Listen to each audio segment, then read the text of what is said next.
지방선거를 한 달여 앞두고 유권자들의 관심이 주요 정당의 단체장에 쏠리고 있습니다.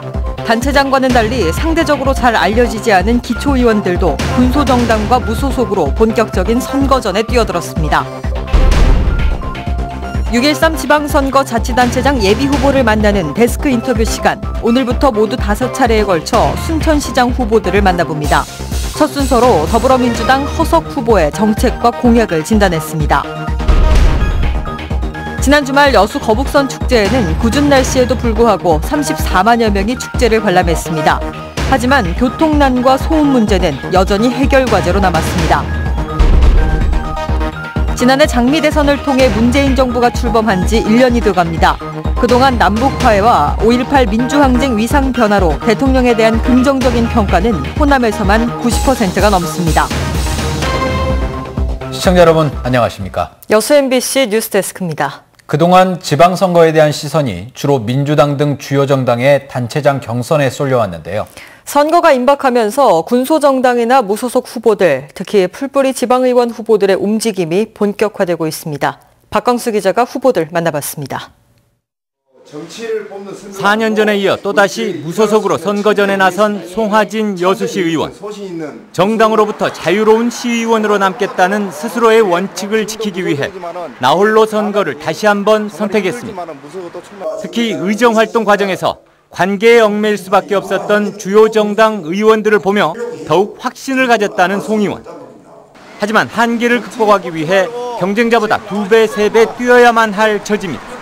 무소속이 정말 어렵고 힘들고 두렵고 떨리는 마음은 다 알고 있습니다. 그러나 저는 가치축을 위해서 힘들지만 또다시 이렇게 도전을 합니다.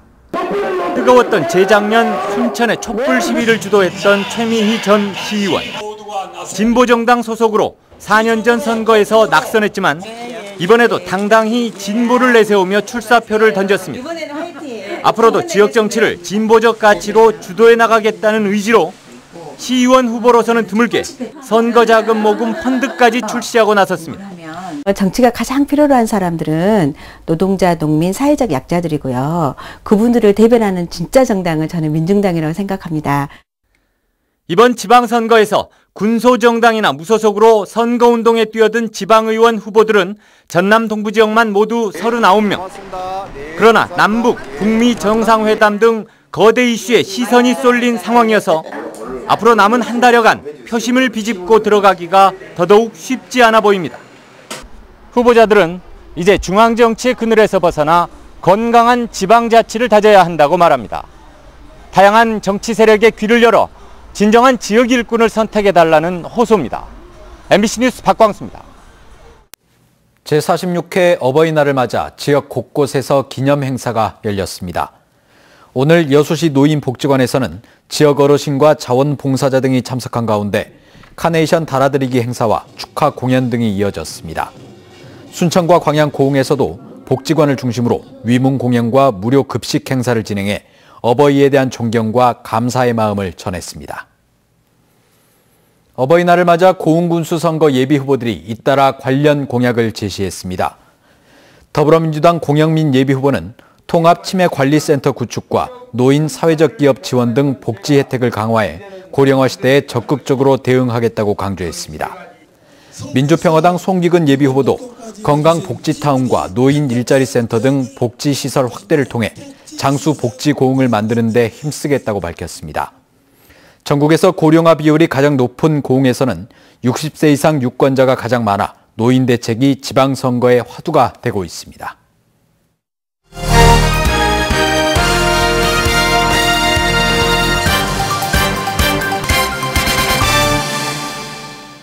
네, 6월 지방선거를 앞두고 저희 여수 MBC는 기초단체장 예비후보들에게 주요 공약 들어보고 있습니다. 오늘은 순천시장 선거에 출마한 더불어민주당 허석 예비후보를 만났습니다. 김종수 기자입니다. 네, 후보님 반갑습니다. 네, 반갑습니다. 네. 다른 후보와 비교해 봤을 때 본인만의 장점은 어떤 게 있다고 보십니까? 저는 서울대학교 경제학과 재학 시절에 인천에 가서 7년 동안 공장 생활을 하는 등 청춘을 바쳐서 이 땅의 민주화를 위해 헌신하였습니다. 제 자신의 욕심을 채우려는 삶보다는 사회적 약자를 위해 살아왔습니다. 그래서 순천시장이 된다면 복지 분야에 더 우선적으로 예산을 배분할 생각입니다. 이러한 가치관과 철학을 가지고 있다는 것이 강점이라고 생각합니다. 보시기에 순천시의 주요 현안과 발전 공약이 있다면 어떤 게 있다고 보십니까? 많은 순천 시민들께서 생각하시겠지만 순천의 최대 현안은 먹고 사는 문제입니다. 축제다 뭐다 연일 요란한데도 시민의 살림살이는 나아지지 않았습니다. 국가 정원은 누적 적자가 수백억 대라는 여수 MBC 보도도 있었습니다. 저는 아이 키우기 편한 순천, 청년이 돌아오는 순천, 어르신이 행복한 순천을 만들고자 합니다. 공천을 받았지만 끝까지 최선을 다할 생각입니다. 더욱더 낮은 자세로 듣는 길을 활짝 열겠습니다. 무엇보다도 갑질 없는 순천을 만들고자 합니다. 순천 시민 여러분의 아이들이 순천 출신임을 자랑스러워할 그러한 순천을 만들고 싶습니다. 최근 불거진 비방 문구 게시 사건에 친척이 또 개입된 걸로 확인이 됐는데요. 4년 전과 비슷한 상황이 발생해서 곱지 않은 시선도 있는 것 같은데 여기에 대한 해명과 함께 우리 유권자들께 당부 말씀 부탁드리겠습니다. 예선이 본선이라고 할 만큼 치열했던 경선 과정에서 숱한 가짜 뉴스가 양산되기도 하였습니다. SNS상에서는 서로의 지지자들끼리 과열 양상을 보이기도 하였습니다. 오죽하였으면 제가 지지자들에게 자중하라는 메시지를 남기기도 하였겠습니까?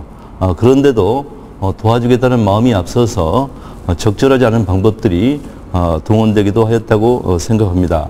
안타까운 일이라고 생각합니다. 이제 경선이 끝났기 때문에 저를 지지했던 분들이든 저를 지지하지 않았던 분들이든 순천을 이제는 더 이상 분열과 반목이 아니라 단결과 화합의 순천으로 나아가야 한다 생각합니다. 제가 경선 이튿날 조충훈 순천시장님을 찾아뵙고 이러한 부분을 요청드렸고요. 서로가 덕담을 나누기도 하였습니다. 이제 순천은 화합과 단결의 시대를 활짝 열 것입니다. 네, 오늘 바쁘신데 시간 내주셔서 고맙습니다. 네, 고맙습니다. 올해 여수 거북선 축제 관람객이 30만 명을 넘어선 것으로 나타났습니다. 여수시는 축제 개막일인 지난 4일 11만 2천 명을 포함해 사흘 동안 모두 34만여 명의 관람객이 거북선 축제 현장을 방문했다고 밝혔습니다. 여수시는 축제 기간이 지난해보다 하루 짧아졌고 비가 이어지면서 일부 행사가 취소됐지만 올해도 30만 명이 넘는 관람객이 방문해 지역 대표 행사로 자리매김했다고 평가했습니다. 방금 전해드린 것처럼 여수 거북선 축제는 올해도 성황을 이뤘지만 한편으로는 씁쓸한 모습도 적지 않았습니다. 개막 당일부터 소음 문제로 막말에 욕설까지 오가면서 축제의 의미마저 퇴색됐습니다. 문형철 기자가 보도합니다. 거북선 축제 개막 첫날, 공원 한쪽에 마련된 공연장에서 한바탕 소란이 벌어집니다.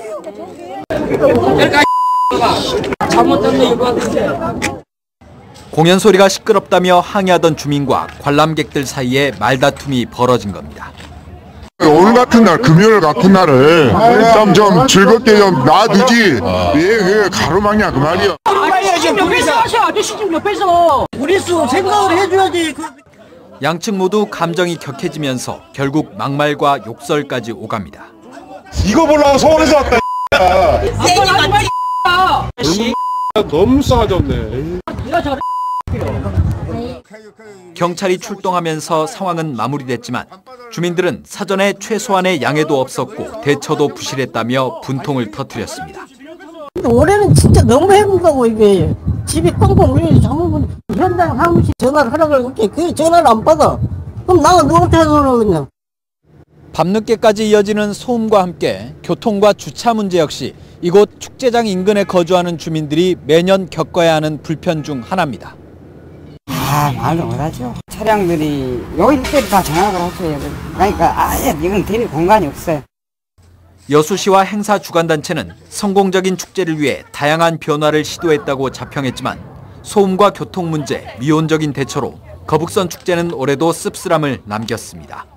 MBC 뉴스 문형철입니다. 문재인 정부가 출범한 지 1년 사이 5.18의 위상이 달라졌고 또 남과 북에는 평화의 바람이 불고 있습니다. 대통령에 대한 긍정적인 평가는 호남에서 90% 넘는 지지율로 나타났습니다. 이계상 기자입니다.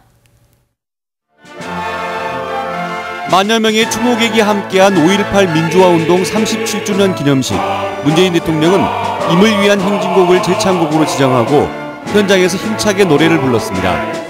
5.18을 헌법 전문에 수록하겠다고 약속하고 특별법 제정을 통해 5.18의 진실을 철저히 밝히겠다고 선언했습니다. 헬기 사격까지 포함하여 발포의 진상과 책임을 반드시 밝혀내겠습니다. 이명박 박근혜 정권에서 끊임없이 이어졌던 호남 인사 홀대. 문재인 대통령은 호남 총리를 임명해서 호남 인맥을 중용하겠다는 의지를 실천했습니다.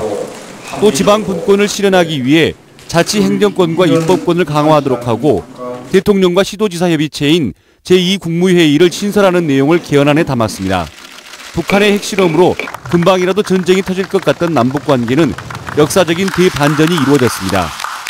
남과 북의 정상은 판문점에서 만나 핵없는 한반도를 만들고 화해와 평화의 시대를 열겠다고 약속했습니다.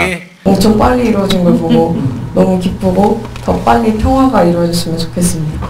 평화 통일이 올 날이 굉장히 짧아질 것 같아서 좋습니다.